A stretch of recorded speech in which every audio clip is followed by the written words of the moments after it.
న్యాయాధిపతులు 6వ అధ్యాయము 11 నుండి.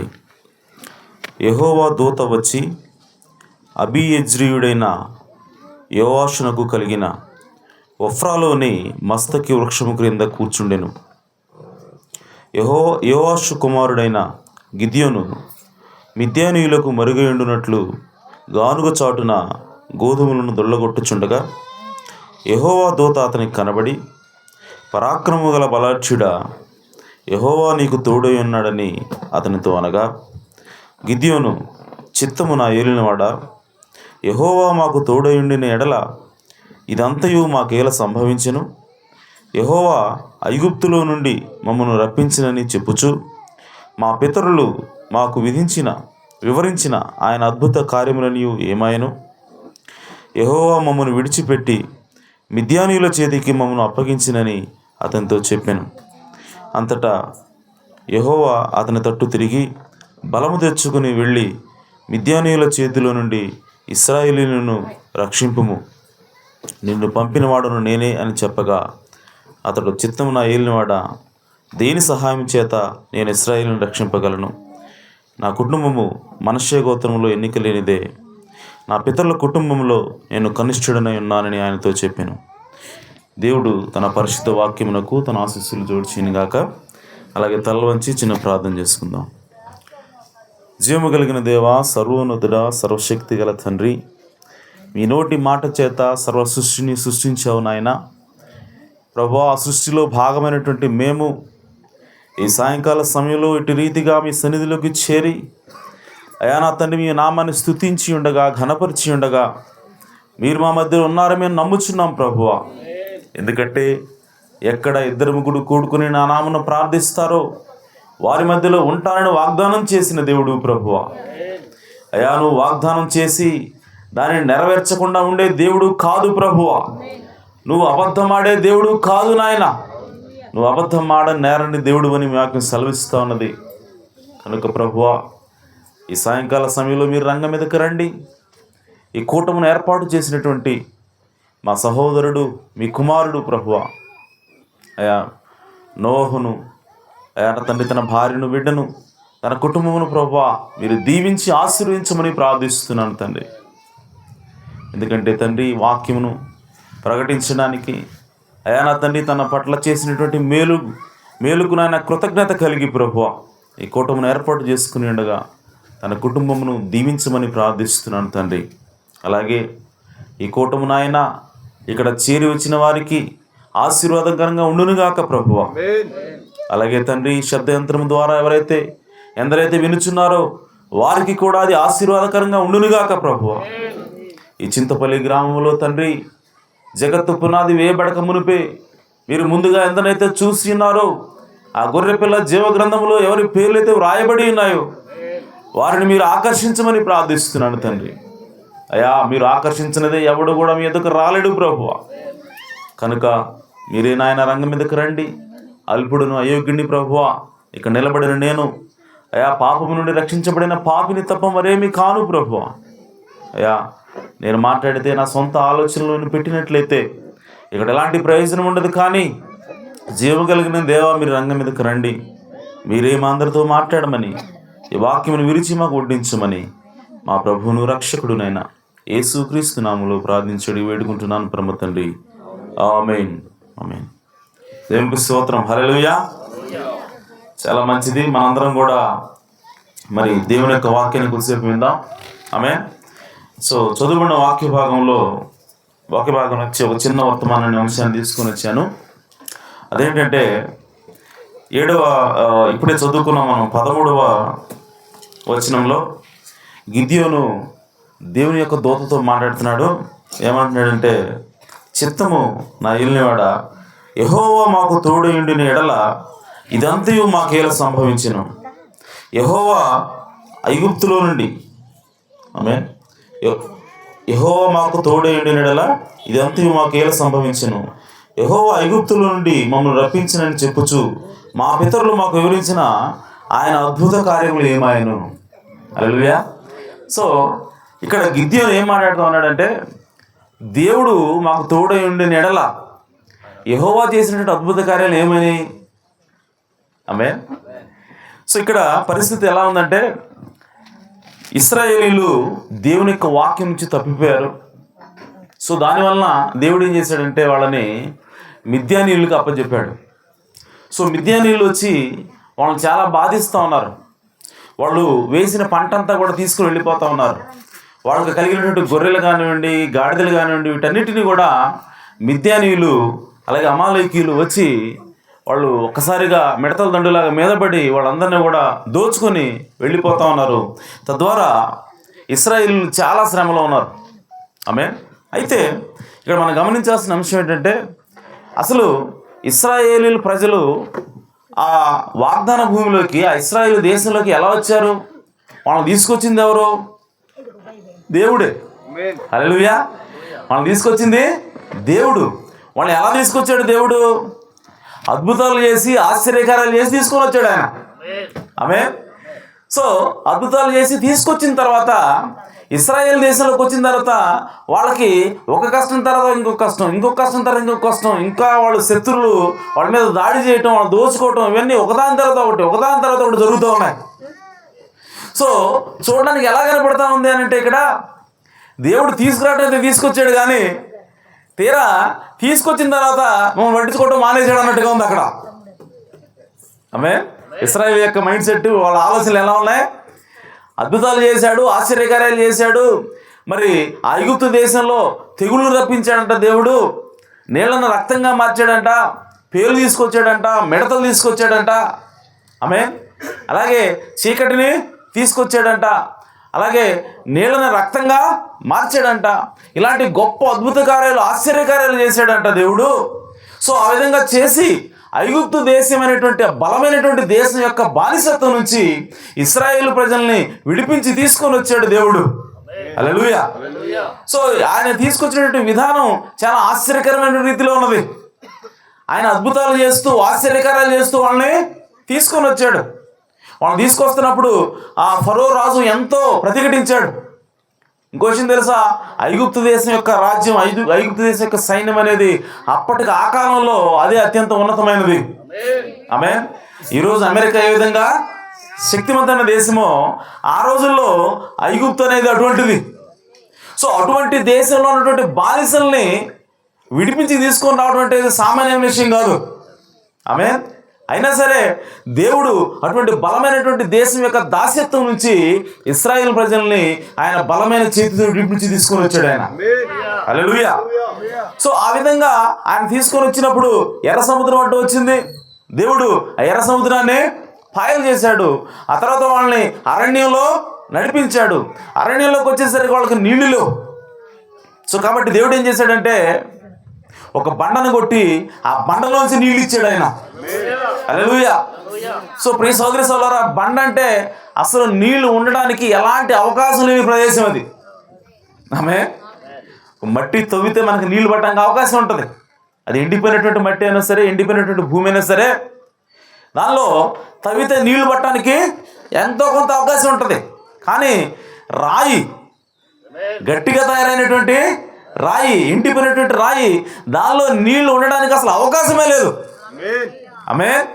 సో అటువంటి రాయిల నుంచి దేవుడు ఆ ఇశ్రాయేల్ ప్రజలు తాగడానికి, ఆమేన్, అలాగే వాళ్ళ పశువులు కూడా తాగడానికి కావాల్సినంత నీటిని ఆ రాయి నుంచి పుట్టించాడు దేవుడు. హల్లెలూయా.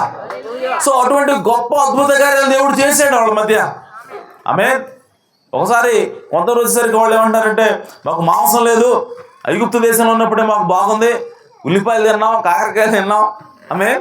సో ఏది కావాలంటే మేమని తినేవాళ్ళము. ఇక్కడికి వచ్చిన తర్వాత అసలు మా నోరంతా కూడా చప్పబడిపోయిందని అంటే, దేవుడు వాళ్ళ కోసం పూరేడు పిట్టలు తీసుకుని వచ్చాడు. హల్లెలూయా. సో పూరేడు పిట్టలు వాళ్ళు ఫాళం చుట్టూ పడ్డాయి. వాళ్ళు తీసుకొని కొట్టుకొని తినటమే వాళ్ళ పని. అలాగే కొంతకాలానికి దేవుడు ఏం చేశాడంటే వాళ్ళకి మన్నాను కురిపించాడు. ఆమేన్. మన్నా అంటే దేవదేవులు తినేటువంటి ఆహారం అది. హల్లెలూయా. సో ఆ విధంగా మన్నాతోటి, మాంసంతో నీళ్లు, వాళ్ళకి నీళ్లుగా ఉంటే నీళ్లు. ఆమేన్. అలాగే పగలు ఎండ తగిలి ఎవరైనా సరే సమసిల్లిపోతారని చెప్పి దేవుడు పగటిప్పుడు ఒక మేఘాన్ని ఇచ్చాడు వాళ్ళకి. హల్లెలూయా. సో ఆ మేఘం కింద వాళ్ళు నడుస్తూ ఉన్నారు. వాళ్ళు మన్నాని తింటా ఉన్నారు. సో ఆ బండల నుంచి వచ్చే నీళ్లు త్రాగుతూ ఉన్నారు. ఈ విధంగా వాళ్ళు ఎన్ని సంవత్సరాలు దేవుడు వాళ్ళు నడిపించాడంటే 40 సంవత్సరాలు దేవుడు నడిపించాడు ఆమె. హల్లెలూయా. ఒకసారి ఊహించుకోండి, 20 లక్షల మంది ప్రజలు వాళ్ళు. ఆమె 20 లక్షల మంది ప్రజలు 40 సంవత్సరాలు, ఒక సంవత్సరం కాదు, ఒక రోజు కాదు, 2 రోజులు కాదు, 40 సంవత్సరాలు వాళ్ళు పోషించాలంటే వాళ్ళకి ఎంత ఆహారం కావాలి ప్రతిరోజుకి, ఆమె ఎన్ని నీళ్లు కావాలి 20 లక్షల మందికి. సో ఇవన్నీ మరి వండటానికి దేవుడికి ఏమైనటువంటి పొయ్యిలు ఉన్నాయి? అక్కడ పొయ్యిలు లేవు, వంట వండేటువంటి మనుషులు లేరు, కూరగాయలు కోయాల్సిన పని లేదు, ఆమె బియ్యం ఎసరు పెట్టాల్సిన పని లేదు, కట్టెలు పెట్టి పొయ్యి వెలిగించాల్సిన పని లేదు. ఇవేమీ లేకుండా 40 సంవత్సరాలు 20 లక్షల మందిని దేవుడు పోషించాడు. హల్లెలూయా. ప్రియ సోదరి సోదరులారా, ఈరోజు దేవుని యొక్క శక్తిని మనం అర్థం చేసుకోకుండా ఒక్క పూట పని దొరకకపోతే కొంతమంది కంగారు పడిపోతూ ఉంటారు. నాకు రేపు పరిస్థితి ఏంది, రేపు దొరుకుద్దో లేదో. ఆమె 20 లక్షల మందిని పోషించిన దేవుడు మన దేవుడు. హల్లెలూయా. సో ఆ దేవుడిని కనుక మనం నమ్మినట్లయితే ఆమేన్, మనల్ని ఏ విధంగా సరే పోషించగల దేవుడు ఆయన. హల్లెలూయా. ఆయన అన్నాడు, ఆకాశ పక్షులు చూడండి, అవి విత్తవు కోయవు, అవి కొట్లలో కూర్చుకొని, వాడికి బ్యాంకుల్లో లేదంటే వాడికి గాదెల్లో వాటికి కూర్చోవడానికి. సో అవి కష్టపడట్లేదు, అవి పని చేసినా పని లేదు, అయినా సరే దేవుడు వాటిని పోషిస్తున్నాడే. మరి మీరు నన్ను నమ్మారు, ఆమె మీరు నా మీద విశ్వాసం ఉంచారు. మీరెవరనంటే నా కుమారులు కుమార్తెలు ఉన్నారు. మీరెవరనంటే నా పోలికలో చేయబడినటువంటి నా కుమారులు ఉన్నారు. మరి మిమ్మల్ని ఇంకెంత శ్రద్ధ వహిస్తాను నేను. హల్లెలూయా. సో ఆ విధంగా దేవుడు అలాంటి అద్భుత కార్యాలు చేసి, ఆశ్చర్యకార్యాలు చేసి ఆ ఇశ్రాయేల్ ప్రజలను ఐగుప్తు దేశం నుంచి వాగ్దాన భూమికి దేవుడు తీసుకొని వచ్చాడు. తీసుకుని వచ్చిన తర్వాత వీళ్ళకి ఒకటి తర్వాత ఒకటి కష్టాలు వస్తూనే ఉన్నాయి. ఆమేన్. ఆ తర్వాత కొంతకాలం గాజా నుంచి ఫిలిస్తీన్లు వాళ్ళని వెంబడించేవాళ్ళు, ఫిలిస్తీన్లు వచ్చి వాళ్ళని కొట్టేవాళ్ళు. కొంతకాలానికి అమాలేకీయులు, కొంతమందికి మోయాబీలు. సో ఒకరి తర్వాత ఒకరు శత్రువులు వచ్చి వాళ్ళ మీద దాడి చేస్తూ ఉన్నారు. శత్రువులు వచ్చి వాళ్ళని ఆక్రమించుకుంటున్నారు. శత్రువులకి వాళ్ళు అప్పగించబడుతూ ఉన్నారు, వాళ్ళు బాధింపబడుతూ ఉన్నారు. అయితే మనం అడగవచ్చు, మనకు ఒక ప్రశ్న రావచ్చు, అంత కష్టపడి అన్ని అద్భుతాలు చేసి దేవుడు వాగ్దాన భూమి తీసుకొచ్చిన తర్వాత మరి ఇన్ని కష్టాలు ఎందుకు వస్తున్నాయి వాళ్ళకి? శత్రువులు వాళ్ళ మీద ఎందుకు విజయం సాధించగలుగుతున్నారు? ఆమె ఇక్కడున్న పరిస్థితి ఏంటి? గిద్యోను కాలంలో అంటే మిద్యానీయులు వాళ్ళు వచ్చి ఈ ఇశ్రాయేల్ ప్రజలు ఎప్పుడైతే పంట వేస్తారో వాళ్ళు వెంటనే మిద్యానీయులు గుంపులుగా వచ్చి ఒక మిడతల దండలాగా వచ్చి ఆ పంట అంతా కూడా ఆ గింజలని కూడా తవ్వేసి పొలాలని పాడు చేసేసి వాళ్ళకున్నటువంటి ఆ గొర్రెల్ని, మేకల్ని, గాడిదల్ని ఎడ్ని కూడా పట్టుకుని పోయి అసలు ఇశ్రాయేల్కి ఏమాత్రం తినడానికి కూడా ఉంచకుండా దోచుకుని వెళ్ళిపోతూ ఉన్నారంట. ఆ దెబ్బకి ఇశ్రాయేల్ ప్రజలు భయపడి వాళ్ళు కొండల్లో గుహల్లో దాక్కుని అక్కడ నివాసాలు ఏర్పాటు చేసుకోవాల్సిన పరిస్థితి ఏర్పడింది. అంత కఠినంగా ఉంది అక్కడ. అయితే ప్రియ సోదరి సోదరుడు, ప్రశ్న ఏంటంటే, అసలు అంతగా ప్రేమించిన దేవుడు, అంత గొప్పగా వాళ్ళ పట్ల శ్రద్ధ వహించిన దేవుడు ఎందుకు శత్రువుల చేతికి అప్పగించాడు? ఆమె సో శత్రువుల చేతికి అప్పగించకుండానే ఉండొచ్చు కదా. మరి శత్రువుల చేతికి అప్పగించడానికి కారణం ఏంటి అని అంటే, ప్రియ సోదరి సోదరులారా, అక్కడ దేవుడు చేసింది ఏమీ లేదు, కానీ ఇశ్రాయేలు ప్రజలే దేవుడి నుంచి దూరం అయిపోయారు. ఆమేన్. దేవుడి మీద విశ్వాసం ఉంచకుండా, దేవుని యొక్క ఆజ్ఞలను పాటించకుండా వాళ్ళు ఎప్పుడైతే దేవుని యొక్క వాక్యం నుంచి పక్కకి వెళ్ళిపోతా ఉన్నారో అప్పుడు ఆటోమేటిక్గా దేవుడు వాళ్ళని శత్రువులకు అప్పచెప్తా ఉన్నాడు. ఆమేన్. అలాగే ఈరోజు మనం క్రైస్తవులు ఉన్నాము. దేవుడు మన కోసం ప్రాణం పెట్టాడు, దేవుడు మన కోసం రక్తం చిందించాడు, తనకున్న సమస్తాన్ని కూడా దేవుడు మన కోసం ఇచ్చాడు. హల్లెలూయా. సో దేవుని యొక్క వాక్యం రాయబడింది, మన కోసము ఆయన ఏది దాచుకోలేదంట. ఆమేన్. మన కోసము సమస్తాన్ని కూడా ఆయన ఇచ్చేశాడు. ఆఖరికి తన ప్రాణాన్ని కూడా దేవుడు ఇచ్చేశాడు. మరి ఇంత ప్రేమించిన దేవుడు మనకుండగా మరి మనకు కష్టాలు ఎందుకు వస్తున్నాయి, మనకు బాధలు ఎందుకు వస్తున్నాయి క్రైస్తవులకి అని అంటే, ఇశ్రాయేలీలు ఆ రోజు ఏదైతే తప్పు చేశారో దేవుని నుంచి, దేవుని యొక్క వాక్యం మీద నుంచి విశ్వాసాన్ని తీసివేసి వాళ్ళు ఏ విధంగా దేవుడిని అవిశ్వసించి పక్కకు వెళ్ళిపోయారో, అదేవిధంగా ఈరోజు క్రైస్తవులు అనేటువంటి మనము కూడా ఎప్పుడైతే దేవుని యొక్క వాక్యం నుంచి పక్కకి వెళ్తామో మనకు కూడా దేవుడు కష్టాలను ఇస్తాడు. హల్లెలూయా. ఆ కష్టాలు దేవుడు ఇచ్చేవి కాదండి. ఆమేన్. దేవుని యొక్క వాక్యం నుంచి మనం ఎప్పుడైతే పక్కకు వస్తామో ఆటోమేటిక్గా అక్కడ కష్టాలు ఉంటాయి. హల్లెలూయా. సో ఇది ఎలాంటిదంటే, ఒక వ్యక్తి మండు ఎండలో 50 డిగ్రీల ఎండలో నిలబడి ఉన్నాడు రోడ్డు మీద. ఆమేన్. సో వడదెబ్బ తగిలి చచ్చిపోయేలా ఉన్నాడు. దేవుడు అతను ప్రేమించి ఒక గొడుగు ఇచ్చాడు. ఆమేన్. సో ఇప్పుడు ఆ ఎండకి ఈ గొడుగు అడ్డంగా ఉంది. సో అతను ఉపశమనం పొందుతూ ఉన్నాడు. పొందిన తర్వాత కొద్దిసేపటికి అతను ఏం చేశాడంటే, ఈ గొడుగు నాకు అవసరం లేదు, నాకు ఈ గొడుగుతో పని లేదని చెప్పి పక్కన పెడితే ఏమైపోతుంది, ఎండ జమ్మును తగులుతూ ఉంది, అతడు సమస్యలు పడిపోతూ ఉన్నాడు. సో ఇక్కడ కారణం ఏంటి అంటే, అతనికి ఆ గొడుగు ఎప్పుడైతే అతను తీసేస్తా ఉన్నాడో ఎండ ఆల్రెడీ అక్కడ ఉన్నది. హల్లెలూయా. అలాగే దేవుని యొక్క వాక్యం మనకు కవచంగా ఉన్నది. హల్లెలూయా. సో దేవుని యొక్క వాక్యాన్ని మనం అవిశ్వసించకపోతే దేవుడు తీసుకెళ్ళి మనల్ని అప్పచెప్పడం కాదు, ఆల్రెడీ సాతాను మన చుట్టూ ఉన్నాడు. ఆమేన్. సో దేవుడు మనకి కవచం ఇచ్చాడు. మనం ఎప్పుడైతే కవచం తీసేస్తామో ఆల్రెడీ మనం సాతానికి ఎక్స్పోజ్ అయ్యాం. ఆమేన్. సో కాబట్టి దేవుడు మనల్ని అప్పగించడం కాదు, మనం దేవుని యొక్క వాక్యాన్ని ఆ రక్షణ కవచం నుంచి బయటకు వచ్చాం కాబట్టి సాతాను మన మీద దాడి చేయగలుగుతున్నాడు. హల్లెలూయా. సో తప్పు ఎవరిదంటే మనదే తప్ప దేవుడు ఎంత మాత్రం కాదు. ఆమేన్. సో నాకు ఎండ తగులుతా ఉంది అని చెప్పానంటే గొడుగు ఇచ్చినోడు తప్ప, లేదంటే గొడుగు తీసేసినోడు తప్ప? తీసేసినోడు తప్పు. ఆమేన్.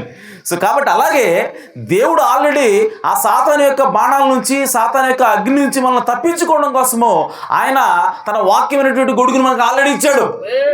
హల్లెలూయా. నీవు నేను చేయవలసింది ఏమిటంటే ఆ గొడుగు కింద ఉండటమే.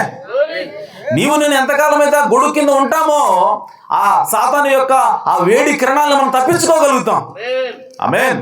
ఎప్పుడైతే నువ్వు ఆ గొడుగు నుంచి బయటకు వచ్చావో, గొడుగు కింద నుంచి ఆల్రెడీ ఆ కిరణాలు నీకు తాగుతూ ఉంటాయి, నువ్వు సమస్యలు పడిపోతావు. హల్లెలూయా.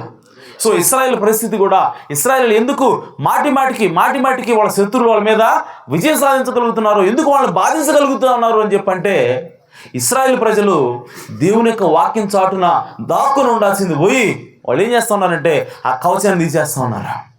ఆమేన్. ఆ దేవుని యొక్క రక్షణ కవచం నుంచి వాళ్ళు పక్కకు వస్తూ ఉన్నారు. వచ్చిన ప్రతిసారి కూడా వాళ్ళు శత్రువులు వచ్చి జయిస్తూ ఉన్నారు, సాతాను వచ్చి వాళ్ళని కొడతా ఉన్నాడు. అయితే దేవుడు కరుణామయుడు అన్నాడు. ఆమేన్. దేవుడు కృప చూపించే దేవుడే అన్నాడు. కాబట్టి వాళ్ళు ఆ విధంగా శత్రువులు వచ్చి బాధించిన ప్రతిసారి కూడా వీళ్ళు ఏం చేస్తారంటే పశ్చాత్తాపడి దేవుని వైపు తిరిగి ఎప్పుడైతే మొరపెడతా ఉన్నారో మళ్ళీ దేవుడు రంగం మీదకి వస్తా ఉన్నాడు. హల్లెలూయా. సో దేవుడు విడిచిపెట్టే దేవుడు కాదండి. ఆమేన్. సో నువ్వు పాపం చేసావు, నువ్వు ఒకనొక సమయంలో దేవుని యొక్క వాక్యాన్ని నమ్మావు, ఆ తర్వాత నువ్వు నమ్మకుండా ఉన్నావు, అయితే నువ్వు నా వాక్యం నమ్మలేదు కాబట్టి నేను నీకు ఎప్పుడు నీ ముఖం చూడని చెప్పి అనేవాడు కాదు మన దేవుడు. ఆమేన్. ఆయన అన్నాడు, నేను నిత్యము కోపించేవాడినా? ఆమేన్. నేను ఎప్పుడు కూడా నిత్యము ఎక్కువ కాలం కోపించేవాడు కాదైనా, ఆయన కోపం కొంతకాలమే, కానీ ఆయన కృప నిత్యము ఉంటుంది. హల్లెలూయా. ఆయన ఎక్కువసేపు కృప చూపించి తక్కువసేపే కోపాడే దేవుడు ఆయన. ఆమేన్. అందుకోసమే ఆయన వైపు ఎప్పుడైతే మనం తిరుగుతామో ఆమేన్ వెంటనే దేవుడు వస్తాడు మన దగ్గరికి. హల్లెలూయా. సో కాబట్టి ఇశ్రాయేలు ప్రజలు కూడా ఆ విధంగా వాక్యం నుంచి తప్పిపోయారు. దేవుని యొక్క వాక్యం దేవుడి మీద విశ్వాసం ఉంచడం మానేశారు కాబట్టి దేవుడు ఆ శత్రువుల్ని వాళ్ళ మీదకి అనుమతించాడు. ఆ విధంగా మిద్యానీయులు వచ్చి వాళ్ళని కొట్టి వాళ్ళు వెళ్ళిపోతూ ఉన్నారు. సో వెళ్ళిపోతున్నప్పుడు ఇప్పుడు ఆ పరిస్థితి ఏంటంటే వాళ్ళందరూ కూడా, ప్రజలందరూ కూడా, మీరు చదివితే 6వ అధ్యాయం మొదటి నుంచి చదవండి, అక్కడ ఏముంటుందంటే ఆ ఇశ్రాయేలు ప్రజలు చేసినటువంటి ఆ తప్పుల వల్ల వాళ్ళు ఆ విధంగా బాధింపబడతా ఉన్నారు. ఆ సమయంలో దేవుడు వాళ్ళ మీద కరుణించి, అంటే ఇశ్రాయేలు ప్రజలు మొరపెట్టారంట, అయ్యా మేము అల్లాడిపోతా ఉన్నాం, మా శత్రువుల మీద విజయం సాధిస్తూ ఉన్నారు, కాబట్టి మాకు సహాయం చేయి, మేము తప్పు చేసాము, క్షమించని చెప్పి ఇశ్రాయేలు ప్రజలందరూ కూడా యెహోవా వైపు తిరిగినప్పుడు ఆయన ఎవరిని పంపించాడంటే తన ప్రవక్తను పంపించాడు. హల్లెలూయా. సో ఆ ప్రవక్త వచ్చి మాట్లాడుతూ ఉన్నాడు. ఆ ప్రవక్త ఏమన్నాడంటే డైరెక్ట్గా వచ్చి, ఇదిగో ఇశ్రాయేలు ప్రజలారా, మిమ్మల్ని దేవుడు ఐగుప్తు దేశం నుంచి తన బలమైన చేతి తీసుకొని వచ్చాడు, అనేకమైనటువంటి ఆశ్చర్యకార్యాలు, అద్భుత కార్యాలు ఆయన చేశాడు, అయినా సరే మీరు ఆయన యొక్క వాక్యం నుంచి, ఆయన మీద విశ్వాసం నుంచి తొలగిపోయారు కాబట్టి దేవుడు ఈ విధంగా మిమ్మల్ని మిద్యానీయుల చేతికి అప్పగించాడు. సో ఇకనైనా సరే మీరు మారు మనసు పొందండి, దేవుని వైపు తిరగండి. సో కాబట్టి ఆ విధంగా ఆయన ప్రవక్త వచ్చి అక్కడ వాళ్ళకి మెసేజ్ని ఇచ్చాడు. హల్లెలూయా. ఇక్కడ ప్రవక్త అంటాడు, ఆ ప్రవక్త ఎవరో ఎక్కడి నుంచి వచ్చాడో ఎవరికి తెలియదంట. ఆమె సో ఆ ప్రవక్త వచ్చి ఏం చెప్తున్నాడంటే, ఇదిగో ఇశ్రాయేలు ప్రజలారా, యెహోవా ఎలాగో సెలవిస్తూ ఉన్నాడు, మీరు దేవుని నుంచి దూరం అయిపోయారు కాబట్టి, దేవుని వైపు నుంచి మీరు మీ మీ విశ్వాసాన్ని తొలగించుకున్నారు కాబట్టి ఇదిగో దేవుడు మిమ్మల్ని అప్పగించాడు, అయితే మీరు మారు మనసు పొందండి, దేవుడు మీకు మరలా కృప చూపించాడని చెప్పి ఆయన చెప్పేసి మరి వెళ్ళిపోయాడంట.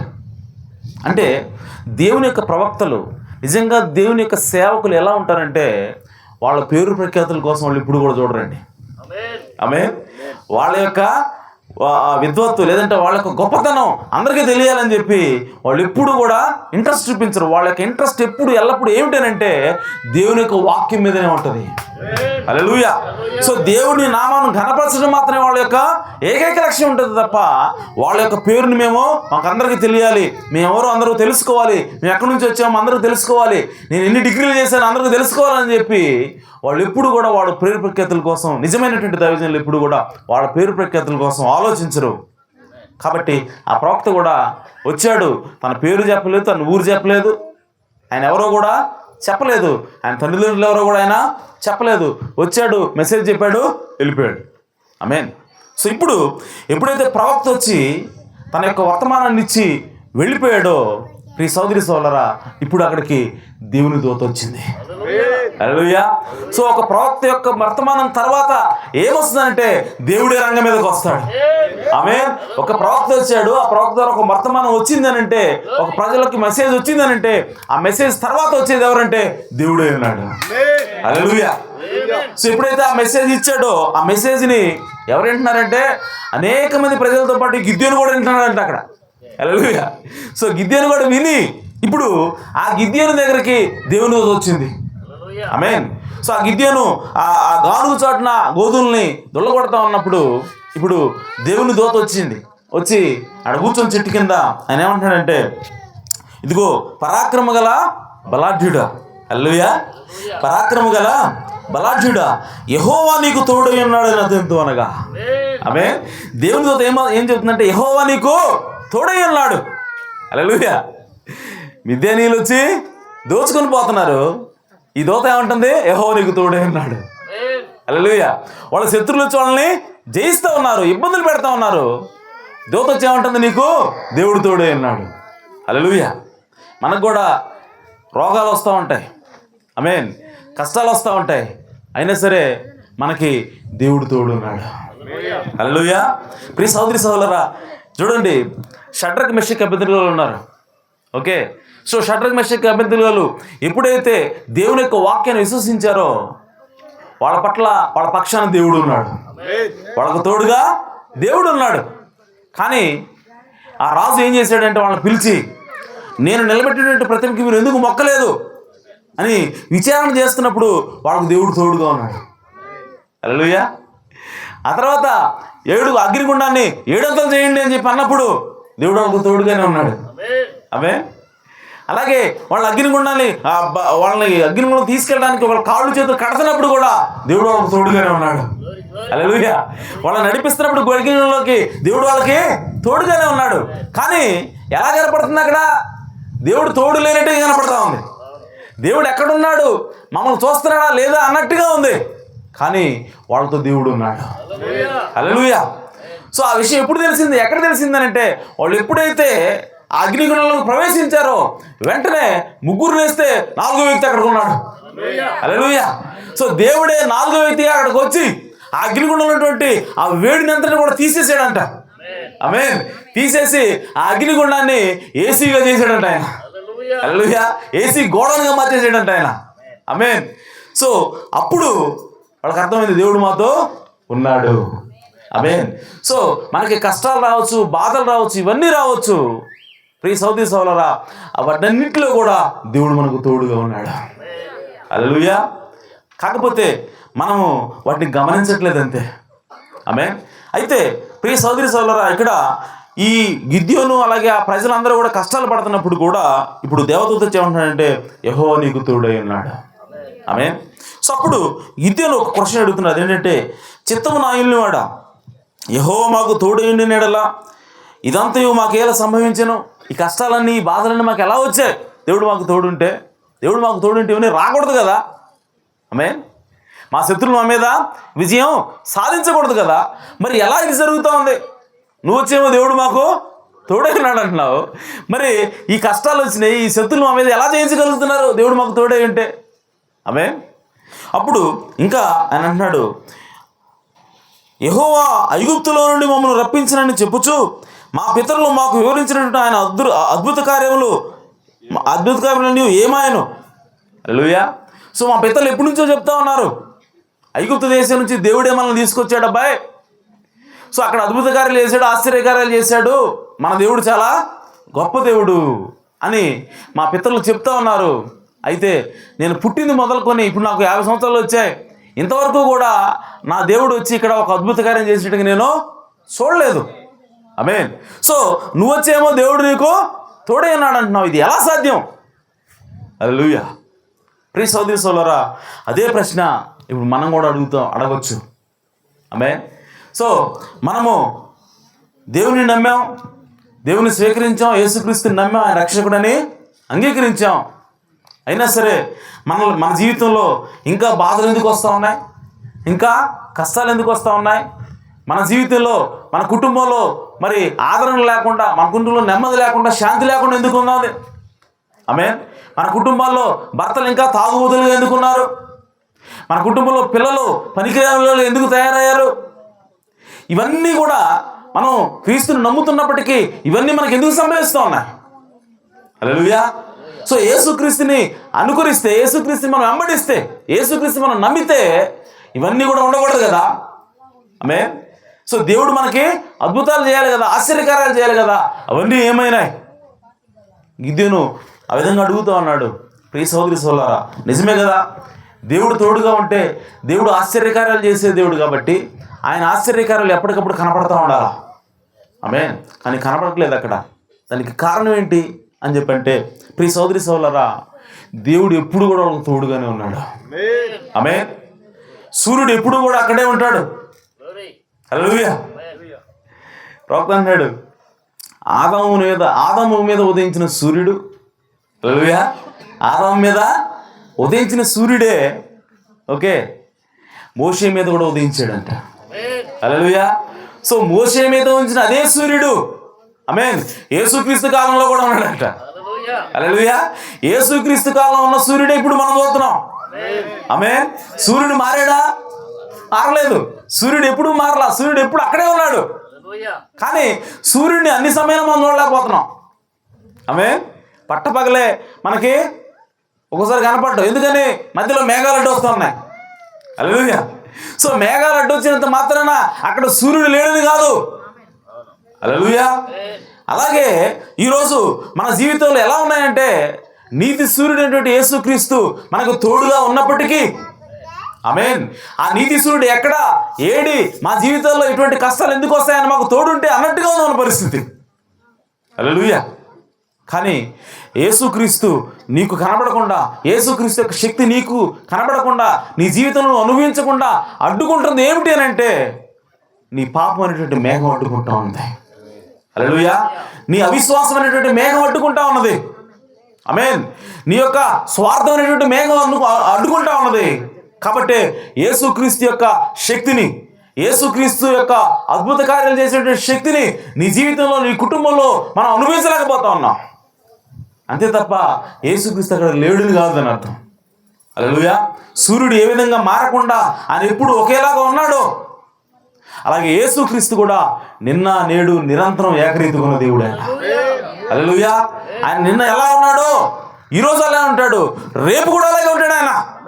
ఆయన మారని దేవుడు, మార్పు లేని దేవుడు అన్నాడు. హల్లెలూయా. కాబట్టి ఆయన శక్తిని మనం అనుభవించాలంటే మనం చేయవలసింది ఏమిటంటే, ఆయనకి మనకి మధ్య అడ్డుగా ఉన్నటువంటి ఆ పాపాన్ని, ఆ అవిశ్వాసాన్ని, ఆ డౌట్ ఏదైతే ఉందో, ఆ అనుమానం ఏదైతే ఉందో యేసుక్రీస్తు మీద, దాన్ని తీసేయండి. ఆల్రెడీ అద్భుతాలను చూస్తాం. హల్లెలూయా. యేసుక్రీస్తు శక్తిని మనం అనుభవిస్తాం.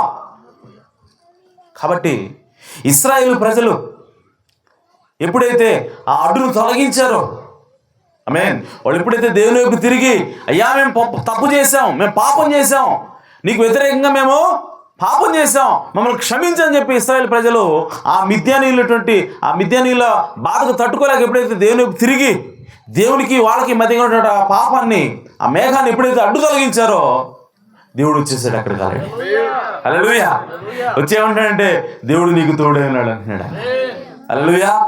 సో కాబట్టి ప్రియ సోదరి సోదరులారా, మనం ఈరోజు దేవుని యొక్క అద్భుత కార్యాలని, ఆశ్చర్య కార్యాలని మనం కూడా అనుభవించాలి అంటే మనం చేయవలసింది కేవలం ఏంటంటే మన హృదయంలో ఉన్నటువంటి అవిశ్వాసాన్ని తీసేయాలి. మన హృదయంలో ఉన్నటువంటి దేవునికి వ్యతిరేకంగా ఉన్నదాన్ని మనం తీసేస్తే చాలు, ఆల్రెడీ దేవుడు మనకి తోడుగా ఉన్నాడు. హల్లెలూయా. అద్భుత కార్యాలు, ఆశ్చర్య కార్యాలు ఆయన చేసే దేవుడే అన్నాడు. ఆమేన్.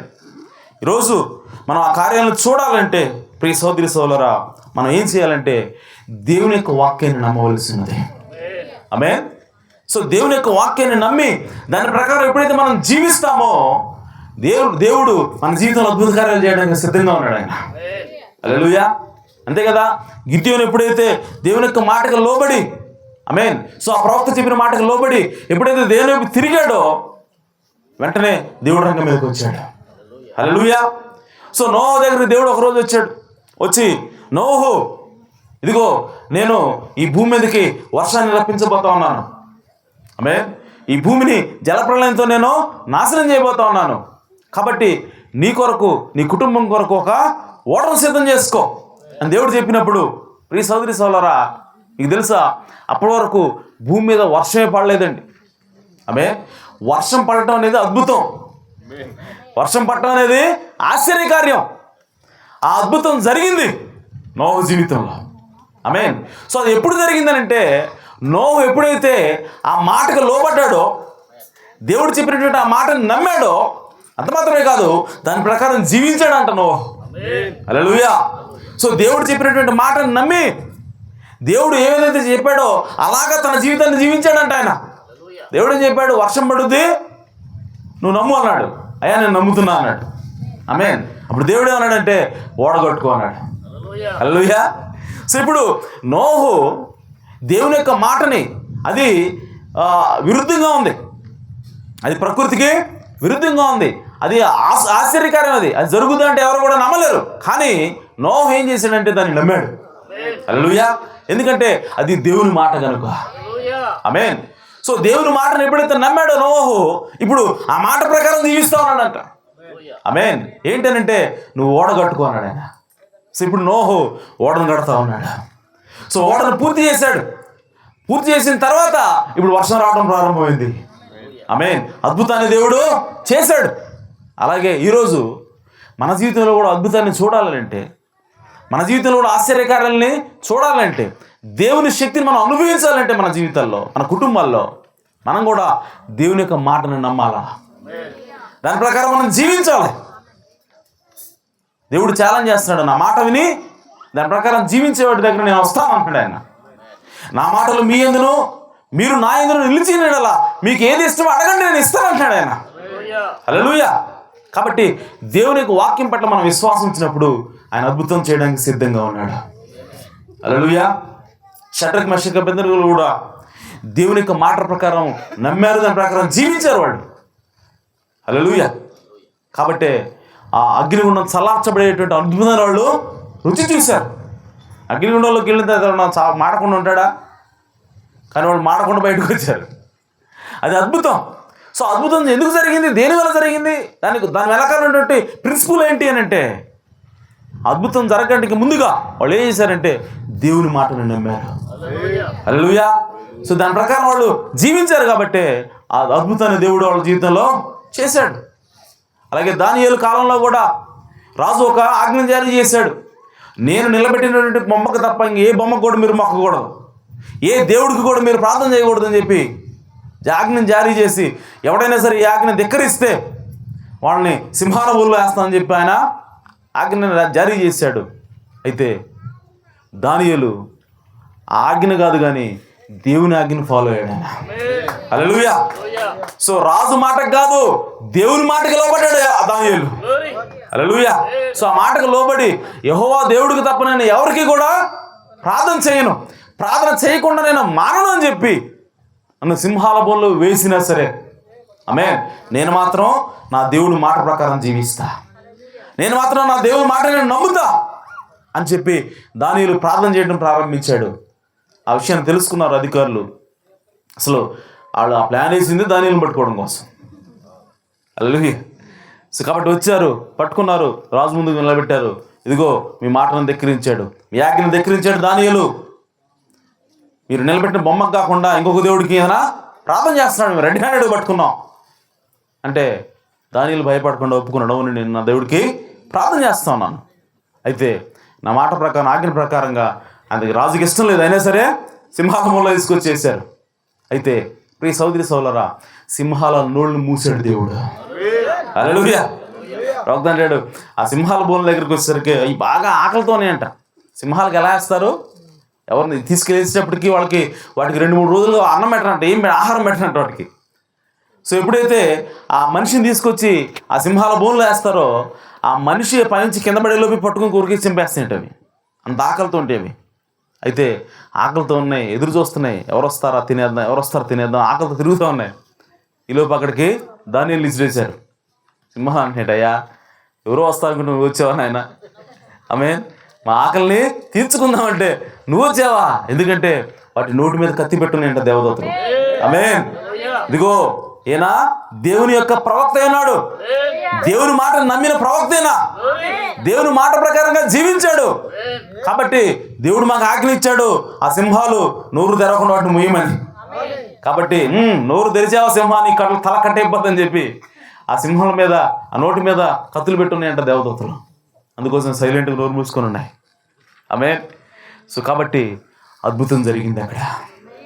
ఎందుకనంటే దానియేలు దేవుని యొక్క వాక్యానికి లోబడ్డాడు, ఆ వాక్యం ప్రకారంగా జీవించాడు ఆయన. హల్లెలూయా. అలాగే నోహు నినివే తర్షీష్కి వెళ్ళమంటే నినివేకి వెళ్తున్నాడు ఆయన. నినివే పట్టణానికి వెళ్ళమంటే తర్షీష్కి వెళ్తున్నాడు. తీసుకుని వచ్చి ఓడెక్కాడు. ఆ ఓడలో నుంచి సముద్రంలో విసిరేయబడ్డాడు. ఆ సముద్రంలోకి దేవుడు ఒక తిమింగలం పంపించాడు. ఆ తిమింగలం ఆ యోనాని మింగిన తర్వాత ఆ యోనాకి గాలి ఆడట్లేదు. ఓకే. సో ఏం చేయాలో అర్థం కావట్లా, అంతా చీకటి. ఇటు చూసినా చేప కడిపోయినట్ట, ఇటు చూసినా చేప కడిపోయి, ఇటు చూసినా చేప కడిపోయి, ఎటు చూసినా చేప కడిపోయిందంటే ఏం కనపట్లా. ఆ సమయంలో యోనా విశ్వాసంతో, హల్లెలూయా, విశ్వాసంతో ఏం చూశాడంటే సొలొమోను ప్రార్థన చూశాడు, సొలొమోను కట్టినటువంటి మందిరాన్ని చూశాడు. సొలొమోను ఏం ప్రార్థన చేశాడు తెలుసా? ఆ మందిరాన్ని ప్రతిష్ఠ చేసినప్పుడు, అయ్యా ఎవరైనా సరే ఆపదలో ఉన్నప్పుడు, ఎవరైనా సరే కష్టాల్లో ఉన్నప్పుడు, ఇదిగో ఈ మందిరం తట్టు తిరిగి, వాళ్ళు ఏ దేశంలో ఉన్నా సరే, వాళ్ళు ఎక్కడ ఉన్నా సరే, వాళ్ళు ఏ పరిస్థితులు ఉన్నా సరే, ఇదిగో ఈ టెంపుల్ తట్టు, ఈ మందిరం తట్టు తిరిగి కనుక ప్రార్థన చేస్తే వాళ్ళ ప్రార్థనను అంగీకరించు ప్రభువా అని చెప్పి ఆమేన్ సొలొమోను ప్రార్థన చేశాడు. హల్లెలూయా. సో ఆ ప్రార్థన మీద ఇప్పుడు యోనా విశ్వాసం ఉంచాడు. హల్లెలూయా. సో యోనా విశ్వాసం ఉంచి ఇప్పుడు ఎటు యెరూషలేము ఉందో తెలియదు అతనికి. ఓకే, ఒకవైపు తిరిగి ప్రభువా నాకేం కనపట్లేదు, ఇటువైపు యెరూషలేము ఉందో అనుకుంటున్నా నేను. ఓకే, కాబట్టి సొలొమోను చేసిన ప్రార్థన ప్రకారం నన్ను కాపాడు తండ్రి అని చెప్పి ప్రార్థన చేశాడు. హల్లెలూయా. సో కాబట్టి ఎప్పుడైతే యోనా దేవుని యొక్క వాక్యం పట్ల విశ్వాసం ఉంచి, ఆమేన్, సో ఆ చేప గడుపు చూడట్లా, ఆమేన్, నేను సముద్రం అడుగులో ఉన్నానని చెప్పి చూడట్లా, ఇవేమి చూడట్లా. ఏమంటే ఒక మనిషి ఎక్కడున్నాడు? సముద్రం అడుగులో ఉన్నాడు, అది కూడా ఒక చేప గడుపులో ఉన్నాడు, అది కూడా కాళ్ళు చేతులు కట్టబడి ఉన్నాడు. అసలు ఏమన్నా అవకాశం ఉందా బతకడానికి? ఏమండి, ఏమన్నా అవకాశం ఉందా? అసలు దేవుడు నన్ను రక్షిస్తాడని నమ్మడానికి ఏమన్నా అవకాశం ఉందా అక్కడ? లేదు. అయినా సరే యోనా దేవుడి మీద విశ్వాసం ఉంచాడు. హల్లెలూయా. ప్రియ సోదరి సోదరులారా, ఆ విధంగా విశ్వాసం ఉంచిన దాన్ని బట్టి యోనాని దేవుడు అద్భుతంగా రక్షించాడు. హల్లెలూయా. ఎప్పుడైతే ప్రార్థన చేశాడో దేవుడు ఒక అద్భుతాన్ని చేశాడంట. అక్కడ ఎలా చేశాడు, ఏం చేశాడో తెలియదు, కానీ ఆక్సిజన్ రావడం ప్రారంభమైందంట. హల్లెలూయా. సో ఇప్పుడు గాలి పీల్చుకుంటా ఉన్నాడు, ఆక్సిజన్ అందుతూ ఉంది యోనాకి. అలాగా 3 రోజులు ప్రయాణం చేసింది. 3 రోజులు ప్రయాణం చేసి అక్కడికి వెళ్ళి నూరు తెరవగానే ఇప్పుడు ఆ లోపల నుంచి తెల్లగా నాచు అంతా మూసుకుపోయి తెల్లగా అయిపోయాడు ఆయన. ఆ తెల్లగా దేవతలుగా బయటకు వచ్చాడంట. అప్పుడు అక్కడ ఉంటున్న నినివే పట్టణస్తులు, ఎక్కడికి పోయింది అది? నినివేకి సరాసరి. దేవుడు ఎక్కడికి వెళ్ళమన్నాడో అక్కడికి వెళ్ళింది. నోరు తెచ్చింది ఆ చేప. నోరు తెరని ఆ నోరు నుంచి బయటకు వచ్చాడంట. ఇప్పుడు ఆడ చూసిన వాళ్ళంతా ఆ ఓడర్ దగ్గర చూసిన వాళ్ళందరూ మన చేప దేవుడి నుంచి వచ్చాడు కాబట్టి ఇతను దేవుని కుమారుడు, ఇతను దేవుని దూత అని చెప్పి ఇప్పుడు అయ్యా ఏం సెలవిస్తున్నారు మీరు అని అడిగారు. అప్పుడు అన్నాడు, యెహోవా ఇలాగ సెలవిస్తున్నాడు, ఇదిగో మీరు మారు మనసు పొంది మీరు దేవుని తిరగండి, లేదంటే ఈ పట్టణాన్ని మొత్తం నాశనం చేయబోతున్నాడు దేవుడు అని చెప్పి. అప్పుడు వాళ్ళందరూ కూడా ఆ మాటను నమ్మి గోనెపట్ట ధరించుకుని బూడిద పూసుకొని వాళ్ళందరూ కూడా ప్రార్థన చేశారు. అప్పుడు దేవుడు ఆ నినివే పట్టణాన్ని రక్షించాడు. అయితే యోనాని దేవుడు ఒక అద్భుతాన్ని చేసి రక్షించాడు. హల్లెలూయా. ప్రవక్త అంటాడు, యోనా అంట ఎవరి మీద విశ్వాసం ఉంచాడంట? సొలొమోను చేసిన ప్రార్థన మీద విశ్వాసం ఉంచాడు కాబట్టి అతను రక్షించబడ్డాడు. ఈ సొలొమోను ఏమన్నా గొప్పోడా? ఆమేన్. సొలొమోను ఎవరంటే తన చివరి జీవితంలో తన జీవితం చరమాంకంలో చివరిలో దేవుని యొక్క చిత్తానికి వ్యతిరేకంగా ఆయన జీవించి పడిపోయినటువంటి వ్యక్తి. సొలొమోను ఎవరో? ఆయన ఒక పడిపోయినటువంటి వ్యక్తి. ఆ వ్యక్తి చేసే ప్రార్థన నమ్మినటువంటి వ్యక్తి ఇప్పుడు ప్రార్థన అన్నాడు. ఓకే, సొలొమోను పడిపోయినటువంటి వ్యక్తి, అటువంటి వ్యక్తి చేసిన ప్రార్థన విని ఇప్పుడు దేవుడు యోనాని రక్షించాడు. అయితే ఇప్పుడు మనం ఎవరికి ప్రార్థన చేస్తున్నామో తెలుసా? హల్లెలూయా. అసలు ఎలాంటి తప్పు లేనటువంటి, ఎలాంటి మచ్చ లేనటువంటి, ఎలాంటి కళంకం లేనటువంటి మన ప్రభువైన యేసుక్రీస్తు ఆయన పరలోకంలో ఉన్నాడు. ఆమేన్. ఆయన దేవుని యొక్క కుడి పార్శ్వాన కూర్చొని ఉన్నాడు. ఆయనకు మనం ప్రార్థన చేస్తా ఉన్నాం. హల్లెలూయా. ఒక జారిపోయినటువంటి, ఒక వెనకబడినటువంటి క్రైస్తవుడు చేసినటువంటి ప్రార్థన విన్న దేవుడు ఇప్పుడు మనం యేసుక్రీస్తుకి ప్రార్థన చేస్తే వినడా? హల్లెలూయా.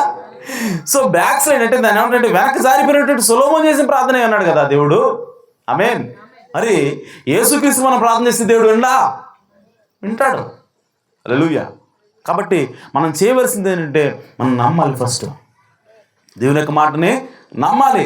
నమ్మి దాని ప్రకారం జీవిస్తే ఖచ్చితంగా నీ జీవితంలో నా జీవితంలో అద్భుతం చేయడానికి మన దేవుడు సమర్థుడై ఉన్నాడు. హల్లెలూయా. ఆయన యొక్క సామర్థ్యంలో ఎలాంటి తేడా లేదండి. ఆమేన్. ఆయన ఏదైనా చేయగలడు ఆయన. హల్లెలూయా. సో కాబట్టి మరి తేడా ఎక్కడ ఉంది అని అంటే నీలోను నాలోనే ఉన్నది. మనం సిద్ధంగా లేవు దేవుని యొక్క మాటను తీసుకోవడానికి, మనం సిద్ధంగా లేవు దేవుని యొక్క మాట ప్రకారంగా జీవించడానికి. కాబట్టి మన జీవితాలు ఈ విధంగా ఉన్నాయి. ఆమేన్. కాబట్టి ప్రియ సహోదరి సహోదరులారా, దేవుడు సిద్ధంగా ఉన్నాడు మన జీవితంలో అద్భుతం చేయడానికి. ఆమేన్. దేవుడు మనకు తోడుగా ఉన్నాడు. అయితే దేవుడికి నీకు మధ్య ఆ అవిశ్వాసం అనేటువంటి పాపం అడ్డుగా ఉన్నది. లేదంటే నీ యొక్క పాడు జీవితము, లేదంటే నీ అపవిత్రమైనటువంటి జీవితమే దేవుడికి నీకు అడ్డుగా ఉన్నది. దాన్ని తొలగించు, వెంటనే దేవుడు అక్కడ ఉంటాడు. హల్లెలూయా. కాబట్టి ప్రియ సహోదరి సహోదరులారా, ఈరోజు ఎవరైనా సరే నేను క్రీస్తుని నమ్ముకున్నాను, నాకు దేవుడు ఏం మేలు చేశాడు, నా భర్త తాగుబోతుగా తిరుగుతూ ఉన్నాడు, నా బిడ్డలు కూడా మరి పనికిరాలుగా తిరుగుతూ ఉన్నారు, నా కుటుంబం అంతా కూడా నాశనమైన పరిస్థితిలో ఉన్నది, దేవుడు నమ్ముకొని నాకేంటి ప్రయోజనం అని చెప్పి ఎవరైనా సరే బాధపడతా ఉంటే ఒకసారి దేవుని వాక్యం తెలియజేస్తూ ఉంది, నిన్ను నువ్వు ఒకసారి పరిశీలన చేసుకో. హల్లెలూయా. సో నీకు దేవునికి మధ్య ఏదైనా అడ్డుగా ఉన్నదేమో చూడు, నీ హృదయాన్ని ఒకసారి పరిశీలన చేసుకో. నీ హృదయంలో ఆ పాపాన్ని కనుక తీసివేసి అప్పుడు దేవుడిని అడుగు, అయ్యా నా కుటుంబాన్ని రక్షించు, అయ్యా నా భర్త యొక్క తాగును మాన్పించు అని చెప్పి నువ్వు అడిగినట్లయితే నీ జీవితంలో ఒక అద్భుతం చేయడానికి దేవుడు సిద్ధంగా ఉన్నాడు. హల్లెలూయా. దానికి నువ్వు చేయవలసింది ఏంటంటే యేసుక్రీస్తు మీద నువ్వు విశ్వాసం ఉంచాలా, యేసుక్రీస్తుని నమ్మాలి. అంత మాత్రమే కాదు, దేవునికి నీకు మధ్యనటువంటి ఆ పాపాన్ని తీసేసుకోవాలి. ఫస్ట్ మన హృదయాన్ని మనం పరిశీలన చేసుకొని ఆ ఇశ్రాయేలు ప్రజలు ఏ విధంగా అయితే వాళ్ళు తప్పు చేసిన తర్వాత ఏదో వాళ్ళందరూ కూడా శత్రువులు వచ్చి వాళ్ళని కొడుతున్నప్పుడు, వాళ్ళు దోచుకుంటున్నప్పుడు వాళ్ళు ఏ విధంగా వాళ్ళ పాపాలని కూడా ఒప్పుకొని దేవుని తిరిగారో, అలాగే మనం కూడా మన కుటుంబంలో తాగుబోతులు ఉన్నప్పుడు, మన పిల్లలు తిరుగుబోతులుగా ఉన్నప్పుడు, మన పిల్లలు పనికిరాలుగా ఉంటున్నప్పుడు, మన కుటుంబాలు బాగా లేనప్పుడు మనం ఏం చేయాలంటే మనం కూడా మన హృదయాన్ని పరిశీలన చేసుకొని, ప్రభువా నన్ను క్షమించు, నాలో ఈ లోపం ఉన్నది, నాలో ఈ పాపం ఉన్నది, నేను ఈ తప్పు చేస్తా ఉన్నాను కాబట్టి నా కుటుంబంలో ఇటువంటి పరిస్థితి ఉంది, ఈ పరిస్థితిని మార్చగల దేవుడు నువ్వు ఉన్నావు, నువ్వు ఉండి కూడా నీ స్థితిలో ఉన్నానంటే అది నీ తప్పు కాదు, అంటే అది నా తప్పే. కాబట్టి నేను ఒప్పుకుంటున్నాను, నేను వైపు తిరుగుతున్నాను, నీకోసం జీవిస్తాను, నీ వాక్యం ప్రకారంగా జీవిస్తాను, నేను ఈ వాక్యాన్ని నమ్ముతున్నాను, దాని ప్రకారం చేస్తానని చెప్పి ఎప్పుడైతే మనం దేవునికి ప్రార్థన చేస్తామో, దేవుని వైపు తిరుగుతామో, ప్రియ సోదరి సోదరా, ఒక్క రోజులోనే నీ తాగుడు భర్తను మార్చగలడు. హల్లెలూయా. ఒక్క రోజులోనే నీ పిల్లల్ని దేవుడు మార్చగలడు. ఆమేన్. అదేంటండి, నేను నమ్మితే నా పిల్లలు ఎట్లా మారుతారండి? నేను విశ్వసిస్తే దేవుడు నా కుటుంబాన్ని, నా భర్తను ఎలా మారుస్తాడండి? ప్రియ సోదరి సోదరా, దేవుని యొక్క వాక్యం ఏం తెలియజేస్తుందో తెలుసా? పౌలు గారు ఒకసారి జైల్లో ఉన్నప్పుడు జైలు నాయకుడు అడిగాడు ఏమనంటే, అయ్యా నేను రక్షించబడడానికి ఏం చేయాలని అడిగాడు ఆయన. హల్లెలూయా. నేను రక్షణ పొందడానికి ఏం చేయాలని చెప్పంటే, ఇప్పుడు పౌలు గారు ఏమంటాడంటే, ప్రభు అయిన యేసునందు విశ్వాసం ఉంచుము. ఆమేన్. ప్రభు అయిన యేసునందు విశ్వాసం ఉంచుము, నీవును నీ ఇంటి వారు రక్షణ పొందుతారు. హల్లెలూయా. సో కాబట్టి రక్షణ అనేది నువ్వు ఒక్కదాన్ని విశ్వసిస్తే చాలు, నీ కుటుంబాన్ని కూడా ఇస్తాను దేవుడు వాగ్దానం చేస్తా ఉన్నాడు. హల్లెలూయా. సో నోహు కాలంలో నోహు ఒక్కడే నీతిమంతుని బైబిల్ రాయబడిందండి. మీరు ఒకసారి పరిశీలన చేయండి. బైబిల్ ఏముందంటే, భూమి అంతటిలో కూడా నోహు ఒక్కడే నీతిమంతుడు. అంటే దాని అర్థం ఏంటి? నోహు కుటుంబీకులు నీతిమంతులు కాదనే కదా. ఆమె మరి వాళ్ళు జలప్రాణులు ఎందుకు రక్షించబడ్డారు? వాళ్ళు రక్షించబడకూడదు కదా. ఆమె మరి వాళ్ళు ఎందుకు రక్షించబడ్డారు అని అంటే ఈ వాక్యం ద్వారానే. హల్లెలూయా. సో నోహు ఒక్కడు విశ్వాసం ఉంచడం వల్ల దేవుడు తన కుటుంబం అంతటి రక్షించాడు. హల్లెలూయా. అలాగే రాహాబు అనే వేసి ఉంది.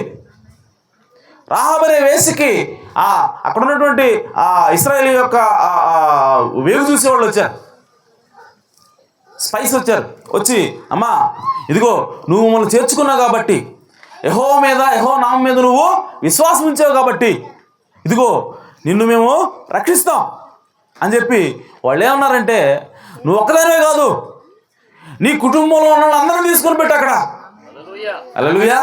నీ ఇంట్లో నీ కుటుంబంలో ఉన్నటువంటి అందరినీ తీసుకొని వచ్చి పెట్టు. ఆ కిటికీకి ఒక ఎర్ర దారాన్ని కట్టుకో. ఆ దారాన్ని చూసి మేము ఆ ఇంటిని దాటిపోతాం. ఇక మేమేమి ఆ ఇంట్లో వాళ్ళు ఎవరిని కూడా మేమేమి చెయ్యం. ఆ మాట ద్వారా ఆమె కుటుంబం అంతా కూడా రక్షించబడింది. ఆమేన్. యెహోషువ వచ్చి, సైన్యం వచ్చి ఆ విధంగా 7 సార్లు తిరిగి వాళ్ళు బోర ఊదినప్పుడు, ఆమేన్, ఆ గోడ, ఎరుకో గోడ పడుతా వచ్చిందంట. హల్లెలూయా. ఎవరు విశ్వసించింది? రాహాబు ఒక్కతే. రాహాబు ఒక్కతే యెహోవా మీద విశ్వాసం ఉంచింది. ఆమె ఏమన్నదంటే, అయ్యా మీ దేవుని యొక్క పేరు చెబితే మా యొక్క పురుషుల యొక్క గుండెలు అవిసిపోతున్నాయి. హల్లెలూయా. సో మీ యొక్క దేవుని యొక్క భయం మా పురుషులందరిలో కూడా, మా రాజ్యంలో ప్రతి ప్రజలకి ఉన్నది. మీ దేవుడు ఐగుప్తులో చేసినటువంటి కార్యాలు విని మా వాళ్ళతో నీరు గారిపోతా ఉన్నారు. అమ్మో, ఇంత పెద్ద దేవుడా, ఇంత గొప్ప దేవుడా ఆయన, ఇంత భయంకరమైన దేవుడా అని వాళ్ళు ఆ విధంగా అలసిపోతున్నారు. కాబట్టి నేను నమ్ముతున్నాను. హల్లెలూయా. మీరు ఖచ్చితంగా వస్తారు, ఈ ఎరుకో పట్టణాన్ని మీరు స్వాధీనం చేసుకుంటారు, దేవుడు మీకు దాన్ని అప్పగిస్తాడు, అది ఖచ్చితంగా జరిగి తీరుతుంది. కాబట్టి నన్ను జ్ఞాపకం చేసుకున్నాను ఆమె. హల్లెలూయా. ఆమె ఏమన్నది? నన్ను జ్ఞాపకం చేసుకోండి అంటే వాళ్ళు ఏమన్నారంటే, నువ్వు మాత్రమే కాదమ్మా, నీ కుటుంబాన్ని కూడా జ్ఞాపకం చేసుకుంటాం. హల్లెలూయా. సో కాబట్టి ఆ చుట్టుముట్టారు. ఆవిడ చెప్పినట్టుగానే తన కుటుంబం అంతా కూడా తీసుకొచ్చి ఇంట్లో పెట్టుకుంది. ఆమె ఇల్లు ఎక్కడ ఉంది? గోడ మీద ఉంది. ఎరుకో పట్టణం యొక్క ప్రహరీ గోడ మీద ఉన్నది. సో ఈ ప్రహరీ గోడ చుట్టూ కూడా వీళ్ళందరూ చేరారు. ఆ 7 సార్లు తిరిగి మార్చి చేసిన తర్వాత వాళ్ళు బోర్లు ఊదినప్పుడు, కేకలు వేసినప్పుడు ఆ గోడ పడతా వస్తుందంట. ఆ గోడ పడటం ప్రారంభమైంది. అది పడుకుంటూ వచ్చిందంట. ఎప్పుడైతే రాహాబు ఇల్లు వచ్చిందో అక్కడ ఆగిపోయింది. హల్లెలూయా. ఎక్కడ స్టార్ట్ అయింది? రాహాబు ఇంటికి యువతలు స్టార్ట్ అయింది. పడుకుంటూ వచ్చింది. మళ్ళీ ఎక్కడికి వచ్చాక రాహాబు ఇల్లు దగ్గర ఆగింది. కేవలం రాహాబు ఇల్లు మాత్రం నిలబడిందంట అక్కడ. హల్లెలూయా. ఒక అద్భుతాన్ని చేశాడు దేవుడు అక్కడ. దానికి కారణం ఏంటంటే, రాహాబు అనే వేశ్య దేవుని యొక్క వాక్యాన్ని నమ్మింది, దేవుని పట్ల ఆమె విశ్వాసం ఉంచింది, దేవుని శక్తి పట్ల ఆమె విశ్వాసం ఉంచింది. కాబట్టి ఆమె జీవితంలో దేవుడు గొప్ప అద్భుతాన్ని చేశాడు. ఆమెను మాత్రం కదా, ఆమె కుటుంబం అంతటినీ కూడా దేవుడు రక్షించాడు. అలాగే ఈరోజు దేవుడు నీకు నాకు చేస్తున్నట్టు వాగ్దానం ఏమిటంటే, నువ్వు ఒక్కదానివి, నువ్వు స్త్రీ అయి ఉండొచ్చు, లేదంటే నువ్వు భర్త అయి ఉండొచ్చు, నువ్వు ఒక్కడు విశ్వసిస్తే నువ్వు ఒక్కతే విశ్వసిస్తే నీ విశ్వాసాన్ని బట్టి నీ కుటుంబంలో ఉన్నటువంటి నీ భర్తని నీ పిల్లలు కూడా రక్షించడానికి దేవుడు సమర్థుడే ఉన్నాడు. ఆయన సిద్ధంగా ఉన్నాడు. ఆయన వాగ్దానం ఇచ్చాడు. హల్లెలూయా. కాబట్టి ప్రియ సోదరి సోదరులారా, దేవుడు అద్భుతం చేయడానికి సిద్ధంగా ఉన్నాడు. సమర్థుడు ఆయన. నీవు నేను చేయవలసింది కేవలము ఆయన నామముందు విశ్వాసం ఉంచడమే. ఆయన వాక్యం పట్ల విశ్వాసం ఉంచి ఆ వాక్యం ప్రకారంగా జీవించడమే మనం చేయాల్సింది. దేవుడు ఖచ్చితంగా అద్భుతాన్ని చేసే దేవుడే ఉన్నాడు. హల్లెలూయా. కాబట్టి ఆ కాలంలో జరిగినటువంటి అద్భుతాలు ఇప్పుడు కూడా జరుగుతాయా? జరుగుతాయి ఖచ్చితంగా. ఆమేన్. సో యేసుక్రీస్తు కాలంలో జరిగినటువంటి అద్భుతాలు ఇప్పుడు కూడా జరుగుతాయా? జరుగుతాయి ఖచ్చితంగా. ఎందుకనంటే ఆయన నిన్న నేడు నిరంతరం ఏకరీతిగా ఉన్న దేవుడే అన్నాడు. ఆమేన్. సో ఆయన ఈ భూమి మీద సంచరిస్తున్నప్పుడు కుంటివాళ్ళు కనపడ్డప్పుడు, వాళ్ళని ముట్టినప్పుడు కుంటివాళ్ళు బాగుపడ్డారంటే ఈ రోజు కూడా ఆయన చేయడానికి సిద్ధంగా ఉన్నాడు. ఈ రోజు కూడా ఆయన అదే శక్తితో ఉన్నాడు. యేసుక్రీస్తు భూమి మీద ఉన్నప్పుడు ఆయనకు ఎదురుగా గుడ్డివాళ్ళు వచ్చినప్పుడు, అయ్యా నువ్వు బాగుపడని చెప్పి అన్నప్పుడు వాళ్ళు బాగుపడి చూపు పొంది వెళ్ళిపోయినప్పుడు అదే శక్తి ఇప్పుడు కూడా దేవుడు కలిగి ఉన్నాడు. అదే దేవుడు ఇప్పటికే ఉన్నాడు. ఆమేన్. కాకపోతే నువ్వు నేను చేయవలసిందంటే ఆయన నామం పట్ల విశ్వాసం ఉంచాలా. కేవలం నమ్మికించు, సమస్తముడు సాధ్యమే. నమ్మువానికి సమస్తము సాధ్యమే. హల్లెలూయా. కాబట్టి ప్రియ సోదరి సోదరులారా, దేవుడు అద్భుతాలు చేసే దేవుడే ఉన్నాడు. దేవుడు ఆశ్చర్యకార్యాలు చేసే దేవుడే ఉన్నాడు. ఆయన ఇప్పటికీ కూడా సజీవుడిగా మన మధ్యలో ఉన్నాడు. ఇప్పటికీ కూడా దేవుడు మనకు తోడుగా ఉన్నాడు. కాబట్టి మీరు రండి, దేవుని విశ్వసించండి. దేవుని పట్ల మీరు విశ్వాసం కలిగి దేవుని యొక్క వాక్యాన్ని మనం ఫాలో అయితే ఖచ్చితంగా మన జీవితాన్ని, మన బతుకుల్ని బాగు చేసే దేవుడు యేసుక్రీస్తు అయినాడు. హల్లెలూయా. నువ్వు త్రాగుల్లో బానిసగా ఉండాల్సిన అవసరం లేదు. మనకు అనిపించవచ్చు, నేను త్రాగుబోతునండి, నేను మానలేకపోతా ఉన్నాను, నేను 20 సంవత్సరాల నుంచి తాగుతూ ఉన్నాను, అసలు నేను దీని నుంచి బయటపడగలనా అన్న నమ్మకం నాకు లేదు. అయినా సరే దేవుడు దాని నుంచి బయటపడగలడు. అయినా సరే దేవుడు అద్భుతాన్ని చేయగల దేవుడు ఆయన. హల్లెలూయా. నేను తాగి దొర్లుతూ ఉంటాను, ఎక్కడ పడిపోతానో తెలియదు, దేవుడు నా జీవితాన్ని మారుస్తాడంటే ఆయన మార్చే దేవుడు అన్నాడు. హల్లెలూయా. కాబట్టి నువ్వు ఏ స్థితిలో ఉన్నా సరే, నువ్వు ఎక్కడున్నా సరే, నువ్వు పాపంలో ఎంత కూరుకుపోయినా సరే, నీ హృదయాన్ని, నా హృదయాన్ని మార్చగల దేవుడు ఆయన. హల్లెలూయా. మరి అంత గొప్ప దేవుడు మనకు తోడున్నాడు కదా, మరి అద్భుతాలు జరుగుతున్నాయా ఈ రోజుల్లో అని అంటే, ప్రియ సోదరి సోదరులారా, ఒక్క ప్రశ్న నేను అడుగుతాను. అన్నిటికంటే గొప్ప అద్భుతం ఏంటి? అన్నిటికంటే గొప్ప అద్భుతం రక్షించబడటం. ఇంకా చనిపోయిన లేవటం కాదా? కుంటివాళ్ళు బాగుపడటం గొప్ప అద్భుతం కాదా? ఆమేన్. జనరల్గా మన ఆలోచన ఎలా ఉంటుందంటే, చచ్చిపోయిన వాళ్ళు లేస్తే అది అద్భుతం, అంతకంటే గొప్ప అద్భుతం లేదు అనుకుంటాం. కానీ ప్రియ సోదరి సోదరులారా, అన్నిటికంటే గొప్ప అద్భుతం ఏంటో తెలుసా? ఒక పాపి పరిశుద్ధుడిగా మారటం. ఆమేన్. ఒక పాపి రక్షించబడటం గొప్ప అద్భుతం. ఎందుకు అని అంటే, చనిపోయిన వ్యక్తి లేపబడితే అతను మళ్ళీ చనిపోతాడు. లాజరుని దేవుడు లేపాడు, చచ్చిపోలేదా లాజరు? మళ్ళీ చనిపోయాడా లేదా? చనిపోయాడు. ఓకే. ఆయన యేసుక్రీస్తు భూమి మీద ఉన్నప్పుడు ఎంతమంది లేపాడో అంతమంది చనిపోయారు. ఆమె కుంటివాడిని బాగు చేస్తాడు, వాడు కూడా మళ్ళీ కుంటివాడు అవడానికి అవకాశం ఉంది. కానీ యేసుక్రీస్తు ఒక్కసారి గనక ఒక పాపిని పరిశుద్ధుడిగా మార్చాడా? ఆమేన్. మరలా వాడు పాపంలో పడటం అసాధ్యము. హల్లెలూయా. యేసుక్రీస్తు ఒక్కసారి ఒక వ్యక్తిని రక్షించాడా? వాడు మరలా లోకంలో కలగటం అసంభవం. ఎందుకనంటే యేసుక్రీస్తు రక్షణ అది శాశ్వతమైనది. యేసుక్రీస్తు రక్షణ అది నిత్యమైనది. అందుకోసం బైబిల్ రాయబడింది, మీరు పరిశుద్ధాత్మని దుఃఖపరచకండి, ఎందుకంటే మీరు పరిశుద్ధాత్మ చేత ముద్రింపబడి ఉన్నారు. హల్లెలూయా. సో యేసుక్రీస్తు ఒక్కసారి కనుక నీకు పరిశుద్ధాత్మ ముద్ర వేసాడా, స్టాంప్ వేసాడా, ఇక నువ్వు రక్షించబడినట్టే. ఆమేన్. నిన్ను తీసుకెళ్ళి లోకంలో ఎంత లోతుగా ముంచినా సరే, నువ్వు తీసుకెళ్ళి సారాయిలు లోపల నిన్ను ముంచినా సరే, ఆ సారాయి నీకు అంటదో. హల్లెలూయా.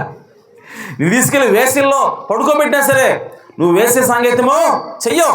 ఎందుకంటే నీ హృదయంలో ఉన్నటువంటి కోరికను దేవుడు తీసేశాడు, నీ హృదయాన్ని దేవుడు మార్చేశాడు. కాబట్టి నువ్వు తిరిగి పాపం చేయడం అనేది ఇంకా అసాధ్యము.